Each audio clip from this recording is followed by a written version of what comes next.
Luego está el tema del peso muerto, que al final se dice siempre que es beneficioso, es perjudicial.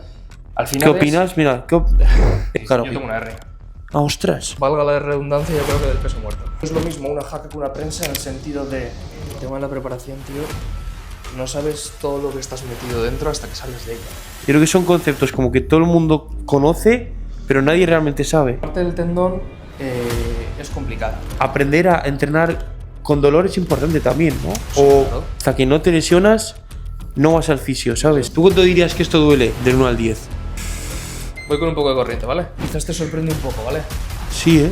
Ostras. Es que tengo tantas preguntas. Mira, una de ellas era... Te voy a pinchar, ¿vale? Esto es 100% verdad. O sea, aquí no hay ni trampa ni cartón. Sean bienvenidos, guerreros, a un nuevo vídeo de YouTube. En el día de hoy estamos en el fisio y iré rápido y al pie.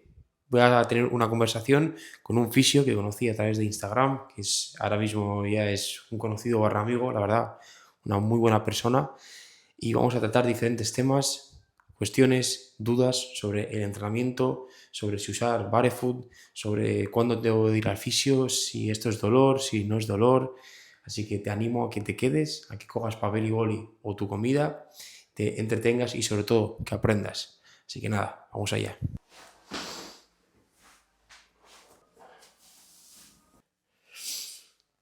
Entonces me dijo Gaiska que tengo que aprender a apretar las piernas. No sé cómo se están viendo ahí.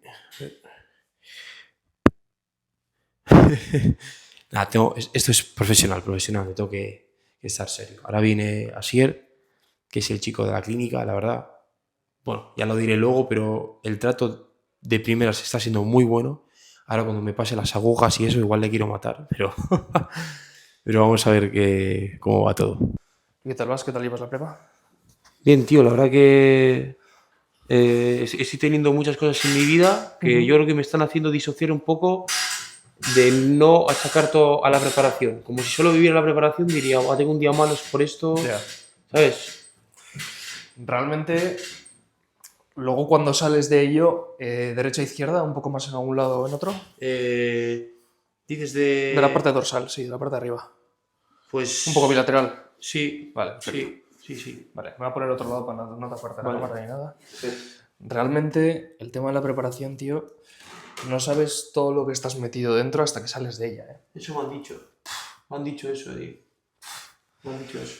O sea, al final es un por y para, ¿sabes? Y estás tan al pie del cañón ahí que hasta que no sales y dices, hostia, cómo se notaba que estaba a full. Eso No te me das han cuenta, tío. Voy Tanto para bien como para mal, ¿eh? Pues estoy notando, ¿eh? Wow. Sí. Sí. Y luego la parte de los manguitos suele ser esta de aquí. Hostia, buah. Es increíble que si no has tocado un pelín. Sí. Mira, la primera pregunta te la voy a hacer ya. ¿Cuándo una persona que entrena, o con qué frecuencia, que entrena ya vamos a decir a un nivel alto? O sea, no alto, o sea, no tiene que ser competición, sino Con su constancia semanal. Eso es. ¿Con qué frecuencia debería de ir al fisio? Pues es que esto también es un poco relativo, porque luego también nosotros tenemos un tono muscular de base. Ese tono muscular depende, pues, la morfología de cada uno, depende del tipo de entrenamiento y demás. Puede hacer que se sobrecarguen más unas estructuras u otras, pero el propio tono muscular no tiene que ser algo que pueda generar sintomatología. Es decir, si a ti ahora mismo no te molestas en los trapecios en tu día a día, pero yo te toco y te aprieto, Sí. el hecho de que te apriete aquí no quiere decir que te tenga que dar sintomatología a ti. Vale. Entonces yo creo que un poco en base a las sensaciones que vaya teniendo cada uno, las molestias, luego también depende mucho del tipo de trabajo, las posturas del trabajo.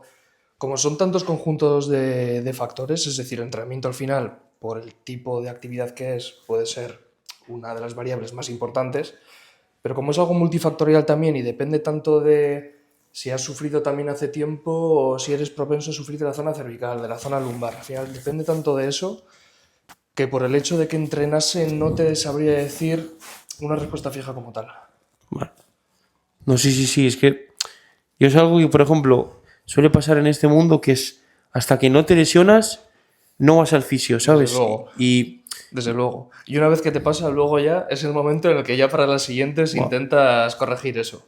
totalmente, tío. O sea, tú, por ejemplo, me imagino que tratas con todo tipo de público, ¿no? Sí.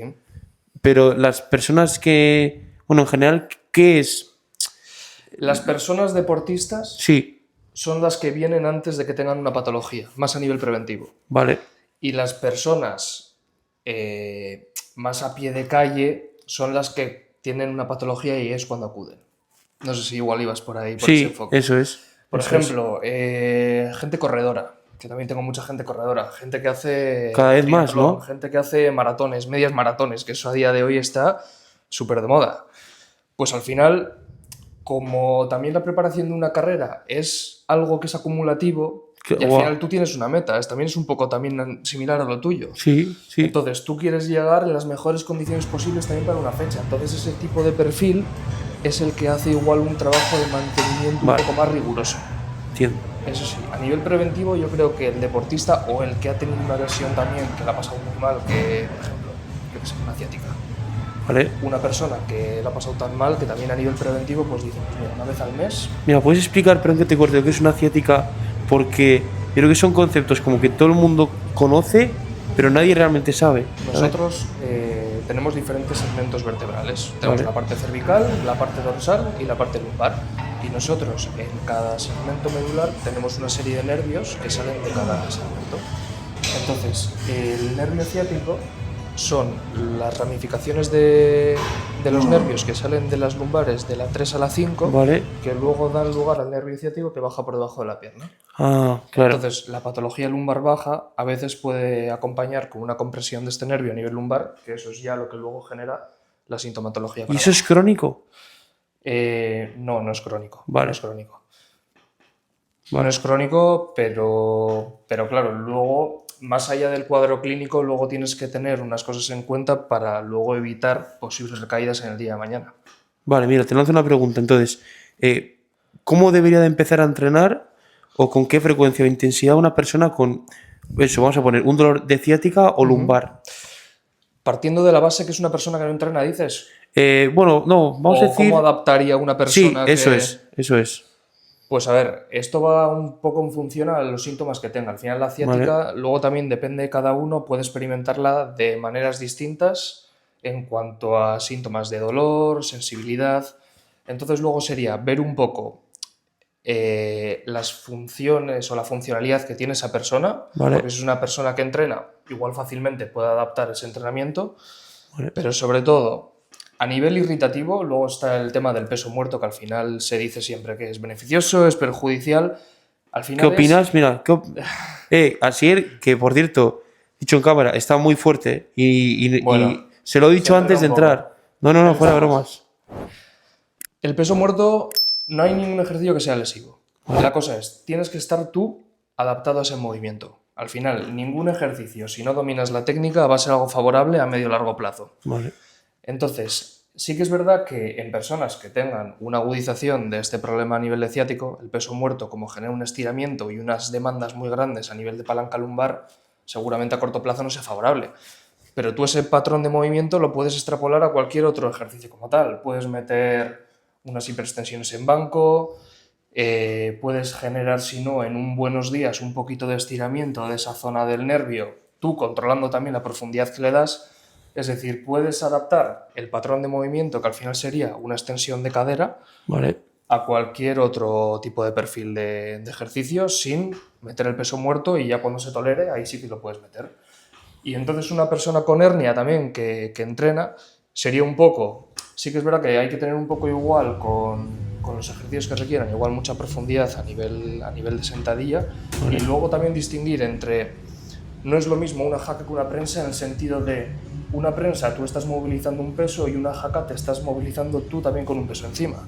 Entonces seguramente sea una alternativa más asequible en cuanto a la sintomatología el hecho de hacer igual una prensa que una prensa, jaca, ¿no? siempre y cuando luego angules la flexión de cadera que le metas con el respaldo, porque si no igual puedes irritar un poco la zona nerviosa. Pero todo es adaptar, Mario, porque dos personas con la misma hernia no van a tener la misma sintomatología, porque luego, claro, cada uno somatiza un poco también la lesión de una manera distinta. Claro. Entonces es valorar el contexto de cada uno, medir un poco los ejercicios, los ángulos y en el momento en el que le molesta cada cosa, y poder adaptar a ello para no dejar de entrenar, porque al final eso es lo que se evita, el hecho de dejar de entrenar. Claro, es que a mí también, que me gustan mucho estos temas, dentro de que no tengo tanta información, que tú sí la tienes, es que la gran mayoría de gente lo que dice es que no hay que parar. O sea, obviamente hay que bajar intensidad, Eso ¿no? es. Pero, ¿no? O sea, ¿qué perjuicios puede tener?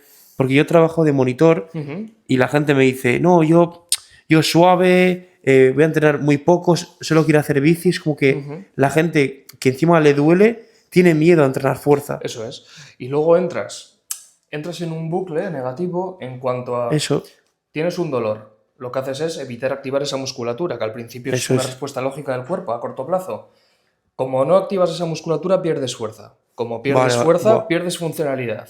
Pierdes funcionalidad, te vuelves a exponer al ejercicio y te haces daño. Entonces, como no entras Hostia, tú en ese bucle, en esa ecuación, Claro, al final la clave aquí es conseguir una intensidad Claro. que tu cuerpo tolere y a partir de ahí generar unas adaptaciones hacia adelante. Hostia. Mucha gente está en ese bucle, ¿eh? Sí, sí, sí. Más del que pensaba. Sí, sí, La sí. verdad. Y Mira, luego al final, pues las sí, figuras como preparadores, como claro, entrenadores, fisios, son los que tienen que intervenir ahí para empezar un poco al bucle positivo. claro, claro. Sí, como que al final que vean a una persona profesional que les diga esto no es contraproducente, sino que te va a venir bien. Claro. Mira, luego este tema me viene muy bien, que has dicho lo de si no movilizas la musculatura, porque bueno, yo con Asier, sobre todo, uno de los temas que quería tratar era el tema del barefoot, de la Sí. zapatilla minimalista. Y claro, dicen, bueno, te pregunto, y es, ¿por qué tienen ese tipo de beneficios? Y es porque si tú usas una zapatilla que te comprime el pie y con una suela muy grande, no estás fortaleciendo la musculatura del pie. O, Claro, ni por la función amortiguadora que tiene la zapatilla, ni por la posición o por la forma del antepié que tiene la zapatilla, que no te respeta lo que es la forma de la anchura de los pies. vale, Entonces, al final, con esa tendencia se acaban disminuyendo las funciones de los flexores plantares, estabilizadores plantares, y al final luego eso da pie también a que haya más facilidad de que exista una patología a nivel de la planta del pie. claro, entonces, una fascitis plantar, ¿por qué se puede originar? Vamos Una a... fascitis plantar puede ser multifactorial, que tenga varios orígenes, Vale. pero sobre todo se asocia a una carga mecánica del pie excesiva a lo que tú puedes tolerar por un uso prolongado. Ya puede ser pues un trabajador que trabaja de pie, con botas de seguridad además, es decir, que el pie te lo comprime totalmente. O también es muy típico en la época de septiembre-octubre, o la gente que Hostia. está de vacaciones, el uso de chancletas más allá de lo que está acostumbrado, porque claro, al final las chancletas no se utilizan luego durante el resto del año. Entonces la gente se las pone en junio, se tira 3 meses con las chancletas y como es algo a lo que el pie no está adaptado, pues se puede desarrollar esa fascitis a posteriori. Vale. O sea, Luego entonces, también factores como la falta de entrenamiento. Al final las disfunciones hace que el pie tolere más carga de la que puede tolerar. Claro. Entonces luego también si le sumas al sobrepeso y demás, pues son otras variables que también cogen bastante protagonismo en las fascitis. O sea, tú, por ejemplo, porque es una duda que tengo yo, si quiero empezar a utilizar ese tipo de zapatilla, porque me han dicho que tiene beneficios, Sí. que no te comprime el pie, que a largo plazo puede ser mejor, Sí. ¿tú cómo harías un uso de ello prolongado en el tiempo? Es decir, ¿y cómo empezarías? Vale. ¿Meterías poco a poco? Lo importante es intentar meter lo más gradual posible porque tu pie puede ser que no esté adaptado a las nuevas demandas a las que se va a ver expuesto. Vale, vale. Luego también son circunstancias, es decir, en tu caso eres un chico joven, eres deportista, eres activo, no tienes sobrepeso, no vas a tener un problema de adaptación como tal. Vale. Pero sí que es verdad que lo ideal sería, pues imagínate, si estás en casa, pues cuando estés en casa puedes probar tanto estar descalzo o como empezar a incorporar este tipo de calzado. Vale. 1 hora, 2 horas al día. ¿Que das paseos? ¿Te vas a andar? Pues si son paseos controlados, que controlas tú el tiempo, pues ahí puedes Vale. ir monitorizando poco a poco el tiempo al que te vas exponiendo a ello. Y así sucesivamente lo vas incorporando en el entrenamiento, por ejemplo. Pues lo vas metiendo a la parte del entrenamiento. Y así pues vas viendo un poco cómo te va respondiendo el pie, vas gestionando un poco el tiempo de exposición y si ves que el pie te está adaptando bien, no hay ningún tipo de problemas con ello. Yo, de hecho, Las Sí. 9 horas que trabajo Me y las fijo. 2 horas que estoy entrenando las utilizo. Y al principio empecé solo con el entrenamiento, que eran unas 2 horas diarias, más o menos. Y luego poco a poco fui poniéndomelas en el trabajo. Y de ahí pues empecé un día 2 horas, otra semana, la semana siguiente 3, 4 y así va sumando y se adapta. Claro, y yo, por ejemplo, mira, que solo las uso para entrenar Sí, y poco a poco les estoy ya metiendo para andar y tal. sí. ¿Tú qué notas, por ejemplo? Porque yo hoy, por ejemplo, que me he puesto unas Nike, quiero hacer la transición ya para usar todo barefoot. Noto, sobre todo, es que me comprime el dedo gordo y... Sí, con las o sea, Nike dices. Sí. Sí, claro, al final si tu pie, luego también nuestra forma del pie poco a poco se va modificando. Realmente el pie que tenemos no es el pie que deberíamos tener en el caso de que estuviésemos toda la vida con el barefoot. Tendríamos mucha más distancia entre los dedos y tendríamos un espacio interdigital mucho más ancho. Entonces, el hecho de que tú te estés acostumbrando también a un tipo de calzado y notes, luego, ojo, cada calzado también tiene una Claro. horma anterior diferente. Algunos te pueden comprimir un poco más.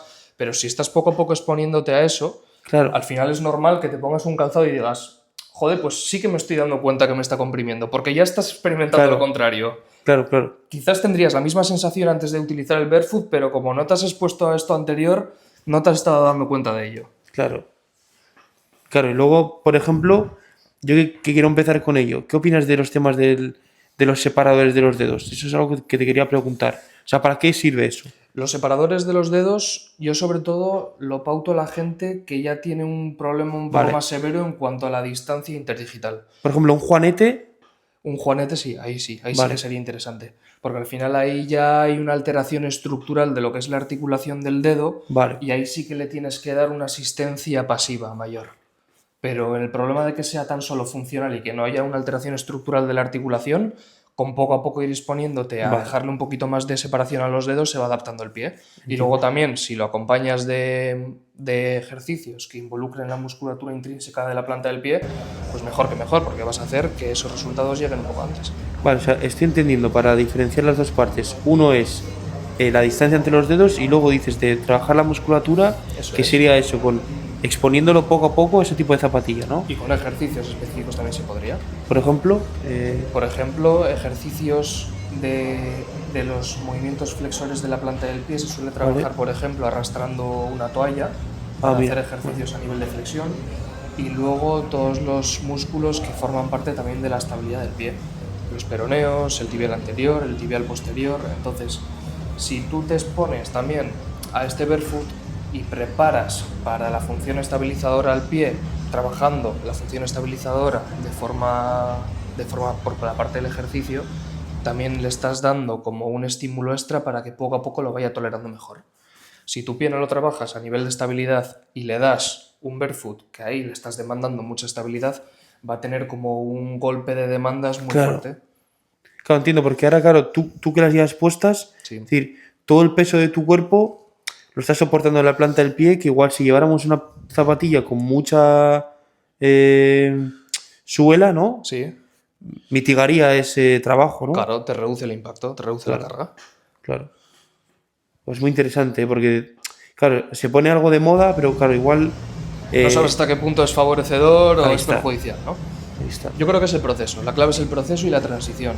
No estamos todos en el mismo punto de comenzar con lo que son las barefoot, pero lo importante es que lo toleres bien, como lo que hablábamos antes de lo de activar la musculatura en Sí. esa gente que tiene molestias. Es Sí, intentar llevar la dosis que tú toleres en la medida de lo posible y a partir de ello progresar, porque el cuerpo al final trabaja por adaptación. mira, guau, es que tengo tantas preguntas. Mira, una de ellas era, por ejemplo, una persona, ya que vamos a ligar con el tema de las lesiones, con una lesión, vamos a poner de lo que sea, que no ha sido muy grave, ¿vale? Una lesión aguda, ¿vale? ¿Qué fases debería de trabajar? ¿Isométrica, excéntrica, concéntrica? Divídelo un poco ahí y cómo debería enfocar sus entrenamientos. Pues es compleja. Aparte de ser aunque parezca ser una pregunta sencilla, es compleja, no es Mario? sencilla, no es sencilla. Yo te diría que depende de la lesión. Depende de la lesión, tanto a nivel de, Vamos a poner, de mira, por tejido, ejemplo, porque no manguito es lo rotador. mismo. Manguito rotador, por ejemplo. Manguito rotador. Sí. Pues mira, manguito rotador, sobre todo patología a nivel de tendón de supraespinoso, suele ser lo más común.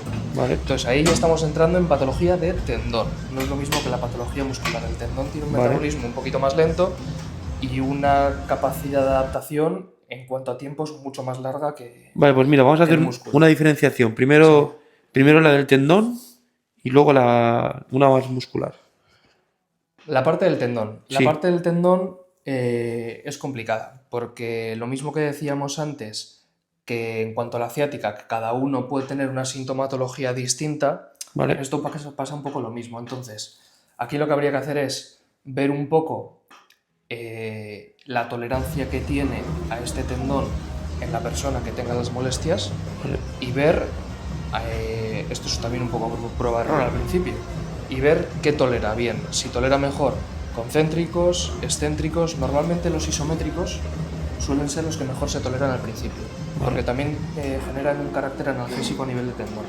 Entonces los isométricos siempre va a ser la primera opción ante una molestia que te impida generar cualquier tipo de movimiento concéntrico. O sea, analgésico es algo que reduce el dolor. Eso es. Vale. Nosotros tenemos, mediante las contracciones que realizamos con los ejercicios, generamos unas endorfinas internas. Entonces eso lo que hace es generar una analgesia. Y los isométricos, en el caso de los tendones, suele ser un buen recurso a corto plazo. Ostras. Y luego, normalmente, depende de la patología que sea. Por ejemplo, en los aquiles se trabaja mucho con excéntricos, porque al final lo que haces es soportar el peso de tu cuerpo, no lo estás levantando. Sería jugar un poco con eso. Jugar más con los concéntricos o jugar más con los excéntricos, dependiendo de la tolerancia de cada uno. Vale. No hay un ciclo tan establecido que digamos. Ojalá fuese tan fácil también para nosotros, porque Claro. nos facilitarían muchísimo las cosas. Pero al final nosotros también nos vemos un poco más limitados en cuanto a lo que son los protocolos, porque como cada uno avanza de una manera distinta, cada uno tiene una sintomatología distinta, Claro. al final lo que tenemos que hacer es adaptar mucho el programa de ejercicio a cada uno que nos viene. Pues mira, eso que dices dependiendo de cada persona, tío, la tolerancia al dolor, Lo mismo, eso, o sea, ¿de qué depende? También depende mucho de cada persona, ¿no? O... 100%. Vale. Depende 100%. 100% de la persona, Vario. Luego también hay una variable externa, por ejemplo, en el tema de la fisioterapia, que es la presión que te puedo hacer yo, Vale. pero el cómo recibe eso tu cuerpo y cómo lo procesa y la respuesta que da es 100% subjetiva. Es que, bueno, yo me he examinado hace nada del técnico superior, que bueno, Sí. es un grado superior y pues lo he tocado con pinceladas, pero sí que hablaba mucho eso, de los tipos de dolor y lo importante también de diferenciar que un dolor por una persona lo puede llevar, ¿no? Para toda la vida. Claro. Y luego otra persona que tenga, por ejemplo, porque entrenando yo lo veo, que hay personas que, claro, ni es bueno lo mío, por ejemplo, que me duelen ciertas partes del cuerpo y no vengo al fisio, Sí. pero también no, o sea, el hecho de aprender a entrenar con dolor es importante también, ¿no? Sí, O, claro.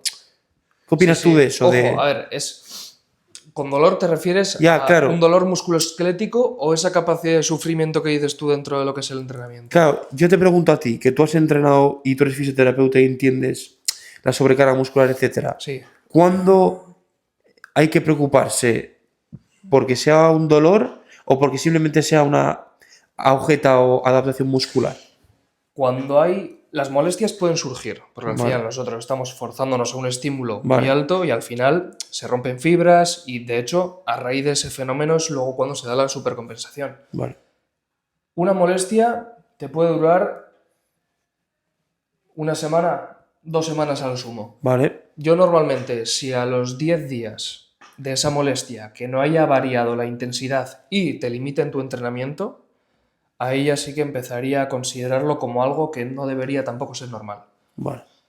Luego también ver cómo evoluciona. Si no hay una mejora, ahí igual hay que hacerle un poco de atención.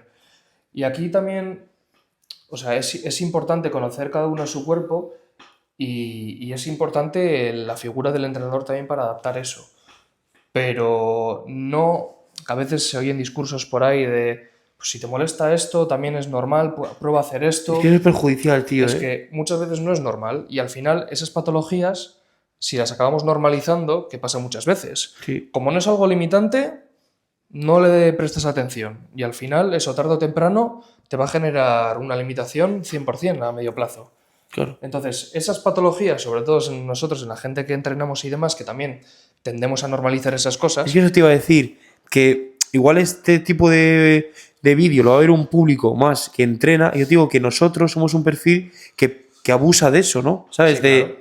De como de, bueno, estoy bien. Sí, no tiene por qué pasar nada. Es decir, tú puedes tener una pequeña lesión que igual, si cambias el tipo de agarre, ya no te molesta, está perfecto, pero luego también es escuchar un poco al cuerpo, porque igual hay algunas patologías que sin darte cuenta las estás involucrando de otra forma y luego a medio plazo sí que te puedes encadenar en alguna patología que tengas que adaptar tu entrenamiento, que te haga parar una temporada, entonces Claro. ahí es un poco más complejo.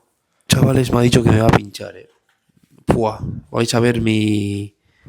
Vais a ver cómo tolero el dolor. Me está hablando del dolor, vamos a ver cómo tolero el dolor. Está siendo una conversación muy interesante. He venido a las 8 de la mañana, espero haber hecho bien las preguntas. Pero nada, vamos a seguir.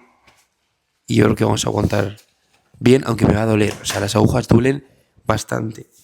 Quien haya hecho función seca va a flipar. O sea, o si no lo ha hecho, va a flipar. Porque duele, algo duele, pero yo voy a intentar aguantarlo. ¿Tú cuánto dirías que esto duele del 1 al 10?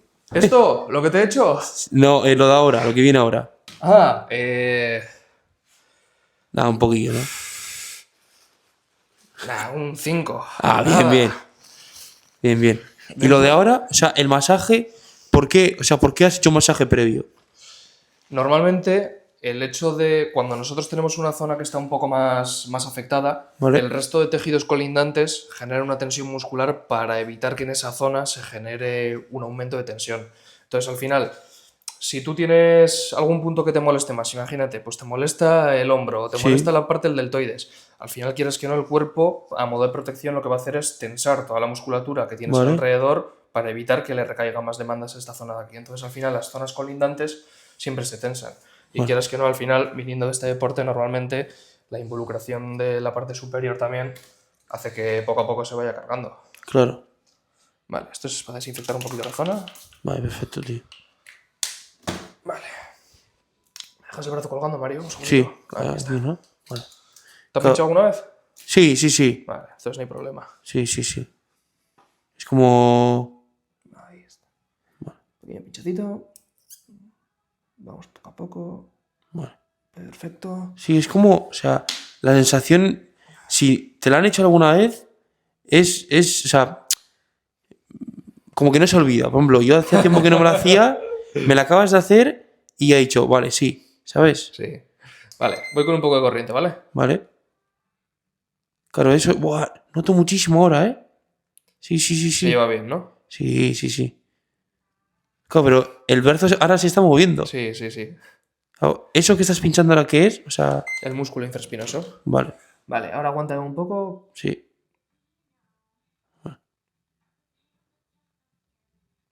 ¿Y este qué tipo de dolor sería? Como... O sea, ¿es como agudo o...? Esto sí, sí, es un dolor agudo. Sí, ¿no? O sea, Solo que luego desaparece rápido. es verdad, ¿eh? Como mucho, te puede generar como una sensación de agujetas, ¿vale, Mario? Vale. Y por ejemplo, ¿hoy podría entrenar? Lo recomendable Sí. es dejar un poco de descanso. Vale. Pero no es algo que te diga tienes que dejar el descanso 100%. Vale. Vale, vale, hecho. También un poco por síntomas, porque hay gente que esa agujeta que te puede generar igual Sí. resulta molesto también a la hora de generar las contracciones. Entiendo. Sí, que igual salgo de aquí y digo, buah, me lo noto muy cargado, ¿no? Eso es.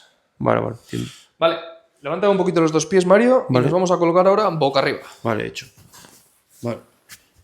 Ah, vale, espera, que te voy a hacer la zona del glúteo, perdona. ¿Sí? Sí, sí, Vale. se me había olvidado. Estaba pensando ya en la cintilla. Me quiere torturar más, chavales.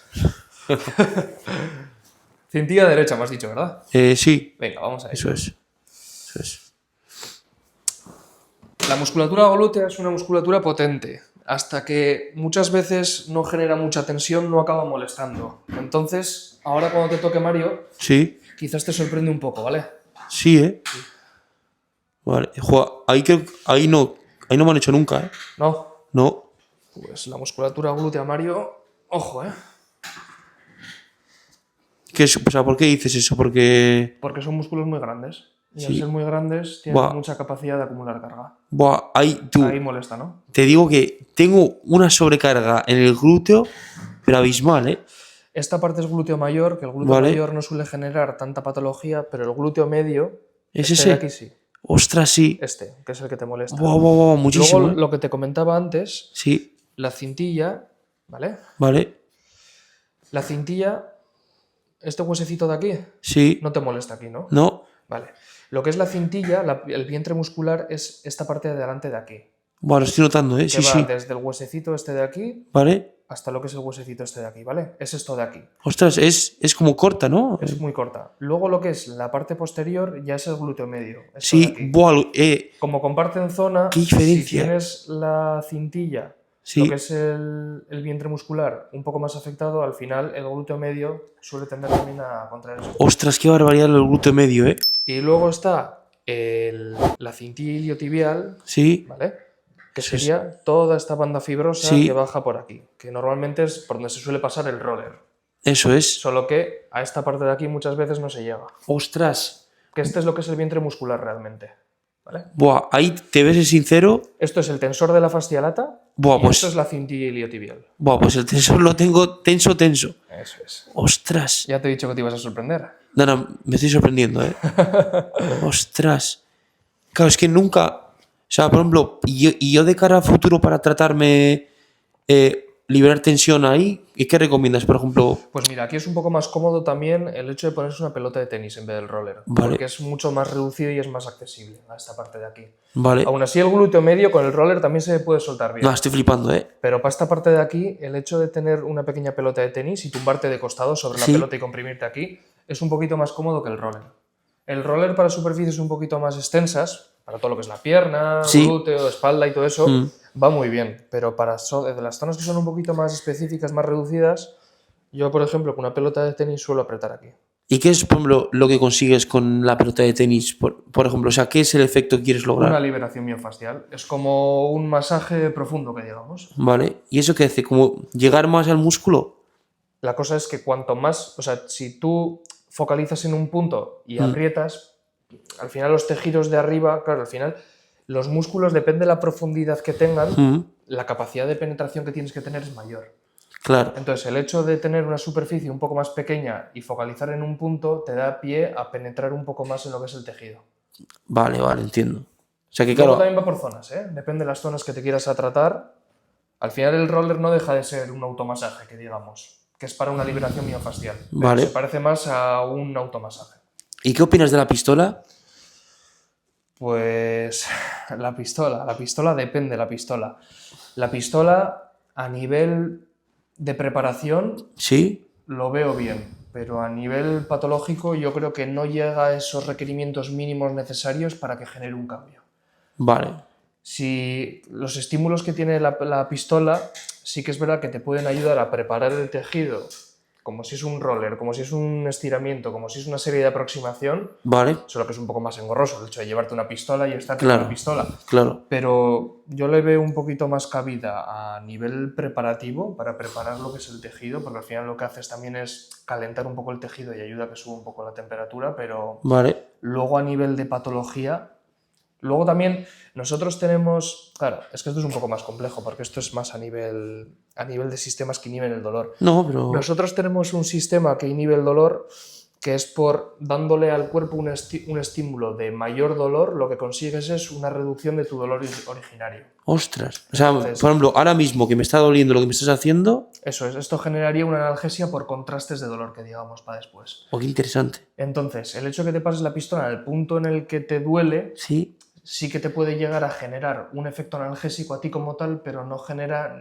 la pistola no tiene una capacidad de generar ninguna capacidad adaptativa, que digamos. Vale. Es más a nivel sintomático. Vale.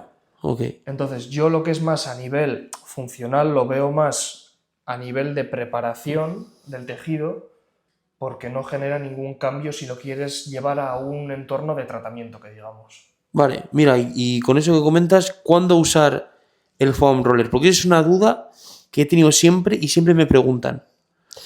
Yo lo haría o antes de la sesión, en el Vale. caso de que tengas una sesión, sobre todo, pues yo qué sé, de Bueno, en realidad lo puedes aplicar a todo, porque lo puedes utilizar para dar movilidad, por ejemplo, a la caja torácica, en el caso de que quieras hacer algún entrenamiento de press, ¿Vale? o si es a nivel de pierna, también a nivel de movilidad o a nivel miofascial también lo puedes utilizar. Pero de utilizarlo, ¿Vale? y si quieres trabajar alguna zona más en concreto, te diría que incluso momentos aislados del entrenamiento o días de descanso. Ostras, qué buena, ¿eh? Momentos aislados del Pero, entrenamiento. pero como trabajarías, por ejemplo, tú a nivel de la movilidad, si tienes una restricción Sí. de movilidad en el tobillo, por ejemplo, ¿Vale? además de prepararlo antes de la sesión porque le vas a dar demandas, Claro, otro momento que lo harías también sería algo aparte de la sesión, un día de descanso, Claro. tengas más tiempo Entiendo. enfocado a ello. entiendo. Entonces es un poquito en la línea en lo que va. Claro, o sea, es un tipo de trabajo que nunca se hace, pero es parte del entrenamiento. Eso es. Buah, el glúteo medio, tío, Sí. estoy flipando, ¿eh? De hecho, no sé si te estás dando cuenta que tienes el pie en rotación externa, Sí. que es también la función que hace el glúteo medio. Ostras, chaval. Sí, sí, sí, sí. O sea, no me imaginaba que el dolor... Bueno, sí, el dolor, vamos a ver el dolor. Sí, sí, sí. Fuera como... Luego también si tienes molestias en la cintilla o en el tensor Mario, es normal que también la zona del glúteo medio le coja un poco de tensión. Hostia puta, ¿eh? Te digo que ahí... Ahí vamos a pinchar también, ¿eh? Sí. Sí, y ahí vamos a hacer alguna cosilla más y todo. Luego te haré alguna eco también para ver cómo están los tejidos. Vale. A ver si por lo que sea hay algo a nivel muscular que no creo. Fua. Sí, sí, sí, sí, lo estoy notando muchísimo el glúteo, la verdad. O sea, ¿y por qué? O sea, ¿por qué tiene tanta tensión, por ejemplo, el glúteo medio en este caso? El glúteo medio es un músculo que es estabilizador normalmente. Vale, Cuando tú haces un press, un ejercicio unilateral, al final, aparte de la función abductora, que normalmente el glúteo medio se suele trabajar más con las abducciones en el gimnasio, tiene una función estabilizadora muy importante que es sobre todo en la forma que trabaja en el día a día. vale, El glúteo medio, hasta que no genera cierta tensión, no te va a avisar de que está cargado. Y como es un músculo estabilizador y no hay un ejercicio que, o sea, en tu día a día no hay un gesto que hagas una rotación externa contra resistencia como tal, sí, no te va a molestar en tu día a día. Pero cuando ya le vas dando demandas en el gimnasio, es fácil que por esa función estabilizadora te empiece a dar molestias. Dentro de lo que es el gimnasio, porque fuera no llega a las demandas necesarias como para generarte esa molestia. Que luego, Claro. ojo, en patologías muy graves puede llegar a generar una trocanteritis, eso sí, que es por una inflamación de los tendones de los glúteos, que se insertan aquí en el trocánter. Hostia. Pero eso ya sería un poco más avanzado y normalmente se da en otros contextos. Claro, es que yo al final, de lo que tú dices, yo hago bisagras de cadera, bueno, Sí. hip thrust, pesos muertos rumanos, hago jacas, hago prensa. Entonces, claro, le meto tanta caña que es como tú dices, ¿no? Que igual no eres consciente hasta que, pues en mi caso, encima que venía haciendo la técnica mal ejecutada, que es por eso, por lo que yo creo que el tensor ya pues ha petado. Entonces, claro, igual no solo, bueno, lo que te he dicho antes, es la gota que colma el vaso, ¿no? Sí. O Y casi no solo puedo ni es- hablar. no solo es el tensor, sino es toda la musculatura adyacente también. Claro. Y, o sea, eso es, mira, siempre es una duda que he tenido, mira, ya lo lanzo aquí. ¿Qué diferencia hay a nivel anatómico entre el glúteo? Bueno, explica un poco la anatomía del glúteo, El glúteo está dividido en tres vientres musculares. ¿vale? El mayor, que sobre todo es extensor de cadera, ¿Vale? y luego el medio y el menor, que son más laterales, Sí, que buah, son sobre todo abductores y estabilizadores. Entonces el glúteo mayor, de hecho, es el músculo más potente que tenemos a nivel de kilos ¿por tamaño? centímetros cuadrados, por tamaño que Vale. tiene. Y tiene una función más movilizadora. Lo que es el glúteo menor y medio tiene una función más estabilizadora. Sí que es verdad que tienen una función a nivel motor, pero en lo que es el día a día cumplen una función más estabilizadora. Y se encuentran aquí, en la parte más lateral. Vale. Y sobre todo en patrones de extensión de cadera, el que se activa más es el glúteo mayor. A no ser que lo hagas un RDL unilateral, que ahí tengas que meter una función estabilizadora, que ahí también se activen un poco estos músculos, pero a nivel más de estabilización, más que a nivel motor. Ostras. Buah, sí que. No, no. Descanso. Pero tenías razón, ¿eh? Tenías razón. Ya te he dicho yo que tenía razón. O sea, sí que. Sí que el glúteo medio. Bueno, no te da una barbaridad, ¿eh? Sí, sí, sí, sí. O sea, ¿a ti alguna vez te han tratado. Sí, Bueno, sí, claro. yo tengo una hernia. Ah, ostras. Sí. ¿Y eso? O sea, ¿de qué? Controlada, pues valga la redundancia, yo creo que del peso muerto. Sí, Mal ejecutado, sí. O sea, ¿qué es una hernia también? O sea, La compresión del nervio ciático que salen de las últimas lumbares, vale. de las ramas lumbares. O sea, eso es algo de... Bueno, perdón, si cometo... Dime. Tenemos... Bueno, por vértebra luego hay un disco, ¿no? Por cada vértebra hay un disco. Entonces, significa que ese disco... Sale de su sitio. Vale. Mira, Mario. Cada vértebra Sí. tiene un disco en medio. Y la médula espinal va por detrás de esos discos.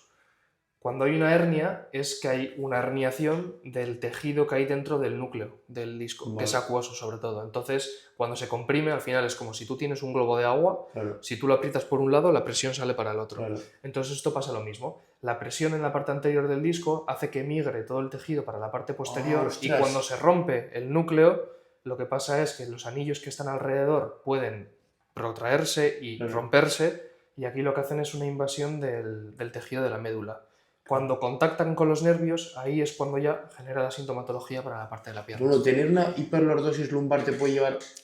No tiene por qué ser una razón principal, Vale. pero puedes tener una predisposición a... De hecho, a mí eso que me pasa.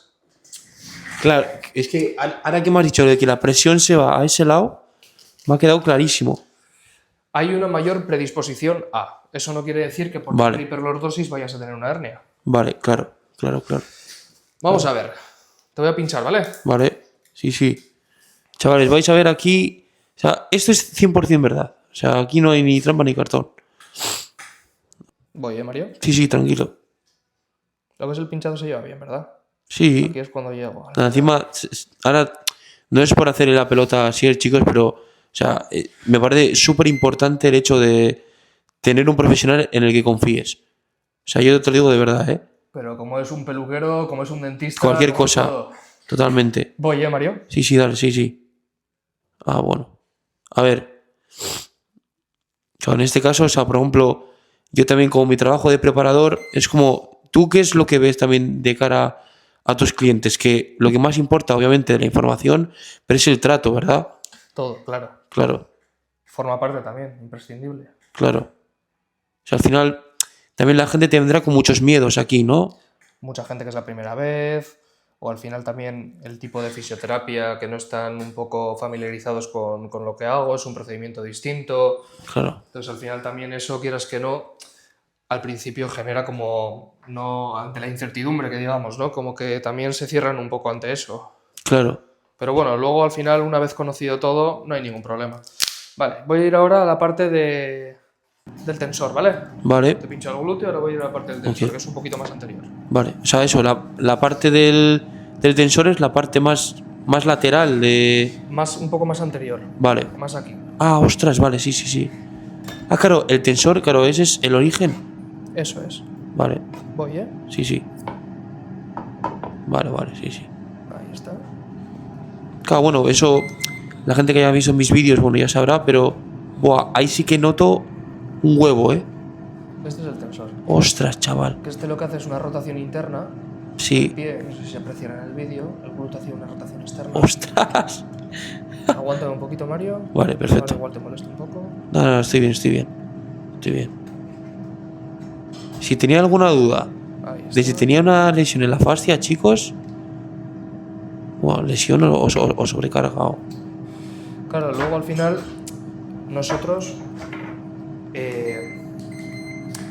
tenemos una musculatura, unos músculos, pero luego también tenemos unas cadenas musculares, es decir, Vale. ningún músculo trabaja de manera aislada, todos los músculos al final trabajan en conjunto. Claro. Y además, teniendo relaciones miofasciales, en este caso lo que es el tensor con la cintilla, Vale. es muy fácil que cualquier carga a nivel del compartimento lateral de la cadera pueda bajar un poco por la parte lateral de la pierna. Claro. Es por eso también, por ejemplo, que a una persona con ciática le duela desde la espalda baja hasta la pierna. Eso es más por el recorrido del Ah, nervio. vale. Pues mira. Vale. Vale, voy a ir un poco más ahora al compartimento lateral de la pierna, ¿vale, Mario? Vale. Claro, o sea que, por ejemplo, a mí igual me estaba doliendo en la parte lateral sin ser consciente de que el dolor también venía de... Eso es. No, y de hecho me he dado cuenta que el dolor venía más de arriba. Claro. También al final Tío, es impresionante cuando te explican las cosas y las entiendes. Luego, Tiene sentido, ¿no? Eso es. Eso es. O sea, por eso me gusta hacer este tipo de vídeos, para que la gente, si tiene un dolor, que, joder, que entienda por lo que le está sucediendo, cómo lo puede tratar, dentro de que tiene que ir a un profesional, porque no tenemos la información ni hemos estudiado, pero si una vez te lo explican y tú puedes entender, y por ejemplo, yo ahora ya venir con más frecuencia al fisio, coño, porque me estoy dando cuenta que es algo que es parte del entrenamiento. Y más teniendo una meta también, como la tienes tú. En este Eso caso. es. Eso es. Eso Al es. final, dentro de lo que es el tratamiento, tenemos una parte que es, como la llamamos nosotros, la educación al paciente, Eso es, que vale. es un poco acerca de hacerle entender de dónde viene su dolor, el por qué, las variables que tiene que tener en cuenta en su día a día y luego cómo tiene que generar o qué cambios o qué adaptaciones tiene que generar esa persona en el día a día para también poner a su favor para que el tejido se vaya recuperando poco a poco. Entonces, más allá de lo que es el tratamiento, también es la información esa que se lleva el paciente o la que se le debe dar al paciente para que también, dentro de lo posible, pueda generar esas pequeñas adaptaciones en su día a día de cara a mejorar también la tolerancia del tejido, en este caso, que esté afectado. Claro, claro, vale. Nada, lo he entendido perfectamente. O sea, es que me parece crucial eso, lo de la... Buah, ahí sí que lo noto, ¿eh? Sí. Sí. Claro, y eso, o sea, esto es un tendón. Esto es una banda un poco más fibrótica, no se considera como si fuese un tendón. Vale, Es un tejido conectivo, pero no es ni parte muscular ni parte tendinosa. vale. Entonces, ¿qué diferencia de tratamiento hay entre una y otra, por ejemplo? O... El músculo tiene un aporte sanguíneo mucho mayor y el tipo de fibras, las musculares, Vale, no es lo mismo que una célula tendinosa, tanto a nivel de capacidad adaptativa como ni de metabolismo, de función, o sea, no tiene nada que ver una fibra con otra. Por lo que el músculo, igual ante una rotura, en mínimo 3-4 semanas en adelante puede estar recuperada, sin embargo, ostras, una rotura del tendón te puede conllevar 6 meses fácil. ostras, claro. O sea, lo de la sangre tiene mucho que ver. Sí, claro. Claro, Al final, las fibras musculares están supervascularizadas, tienen un aporte de nutrientes claro, mucho mayor claro. que la parte del tendón. Entonces, eso es una de las variables por las que también se recupera antes. Y por ejemplo, ahora, en mi caso, con esta tensión que tengo de la fascia, del tensor de la fascia, ¿tú cómo lo tratarías? Es decir, ¿cómo...? Tú no tienes una lesión como tal, Mario. No Vale, tienes un tejido que tenga una alteración estructural. Seguramente a nivel funcional tenga un poco más de sobrecarga, vale, pero la sobrecarga, por ejemplo, si te hacen una resonancia no se ve una sobrecarga nunca. Una resonancia porque estructuralmente no hay unos cambios visibles que se vean. vale, Entonces, ante esto seguramente sea un poco más a nivel de gestión de cargas o selección, en este caso, de ejercicios, rangos articulares, yo qué sé, estrategia con goma, me lo invento, vale, sí, que te venga mejor por tu bienestar y que te permita progresar. vale, Porque al final, en tu caso, Mario, que también tienes el tema de la competición y tienes una fecha fijada, claro, al final tu cuerpo te tiene que tolerar el estar entrenando claro, en estos meses. Entonces tienes que buscar tus ejercicios, tus movimientos que tengas más cómodos sin que te permita el qué parar, buena, pero que veas tú que con las semanas vas teniendo mejores sensaciones con esto. qué buena. Eso va ligado con el punto que has dicho antes de lo de educación del paciente, tío. Me parece importante que hagáis eso porque, claro, mi contexto de ahora no es el contexto de una persona que está en volumen. Al final piensa, Mario, que una persona viene aquí, imagínate, una vez a la semana que está en un tratamiento. Claro, Aquí está 1 hora dentro de una semana, pero el resto de las 23 horas del día claro, y los 6 días restantes de la semana no está conmigo y no puedo hacerme yo cargo también de lo que hace o lo que no hace. Entonces, claro. las pautas, ojo, hay gente que igual tienes que dar más pautas porque es algo más complejo y hay gente que menos, pero al final unas pautas siempre hay que seguir para intentar que el tejido mejore lo mejor posible. Y está claro que cada uno no tiene el mismo contexto. En tu caso es un contexto competitivo. Claro. En otra persona igual le diría, bueno, pues, yo qué sé, descansa un par de semanas Claro. o no metas un entrenamiento de pierna en 2 semanas a ver qué tal te mejora. Claro, Pero bueno, claro. al final, como para ti cada día cuenta, Claro. pues lo que tienes que hacer es adaptarlo en la medida de lo posible para que las demandas que tengas sean cómodas en esta parte de aquí. Claro, claro. Mira, pues fíjate. Bueno, y luego, mira, te quería preguntar también algo que yo he empezado a hacer de cara a bueno, pues mi competición y el rendimiento físico, el tema de la movilidad y estirar. ¿Qué importancia le das y cómo entrenarías esa movilidad y estirar? Pues importancia mucha, porque al final, si solo trabajas a nivel muscular, Vale, puede tender el músculo también a más rigidez, vamos perdiendo movilidad y luego al final, claro, si tú buscas, es que es un poco contraproducente, porque si tú buscas rendimiento y optimización del entrenamiento con ejercicios que conllevan realmente una elasticidad y que tienes que trabajar a rangos máximos, también tienes que tener preparado el tejido para que en esos rangos máximos sean eficientes. pues qué Si bueno. tú te expones a un rango máximo, imagínate, a un peso muerto rumano y no tienes una buena flexibilidad de una cadena posterior, quizás tienes una microrotura o Claro, claro, claro. vas a hacer un remo libre con barra y quizás te haces daño porque no tienes esa capacidad de tolerancia de los tejidos en ese rango final.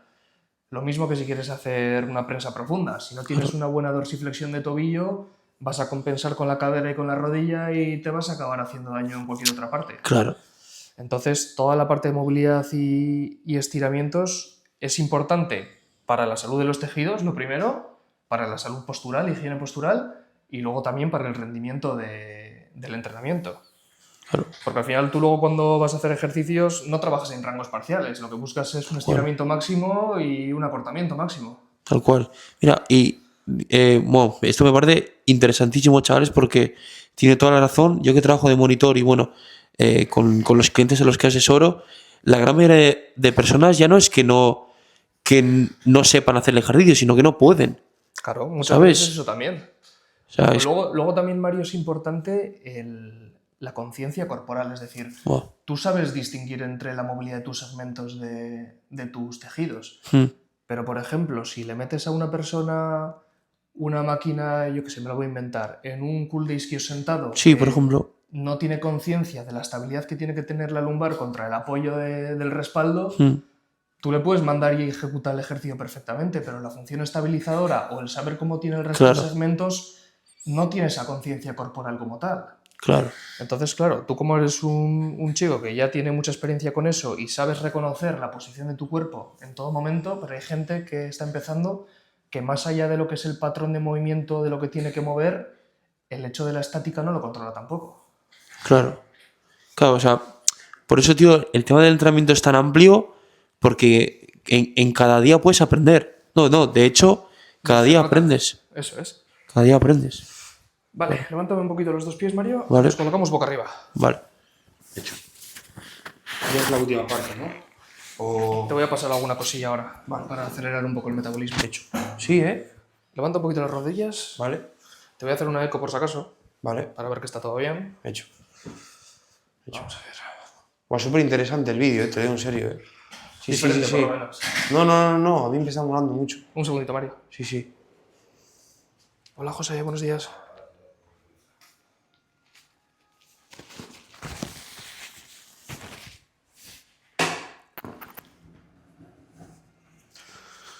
Sí, yo creo que ya está bien. Sí. Bueno, guerreros, aquí despido el vídeo. Lo primero de todo, dar gracias a Sier y a la clínica Achalanda Baso, que está en Deusto. Os recomiendo ir porque el trato es increíble y no solo eso, sino que al igual que con este vídeo vas a obtener conocimiento de qué es lo que te pasa y vas a poder tratar tú mismo y entender qué es lo que te sucede, que para mí es lo importante. No solo que te atiendan, sino que te den un buen servicio y te expliquen por qué lo hacen. Espero que te haya servido este vídeo, dale like, suscríbete, compártelo, porque solo el 50% de las personas están suscritas a mi canal. Entonces, por favor, haz de esto una gran familia. Nos vemos en el siguiente. Crea tu propio camino del guerrero.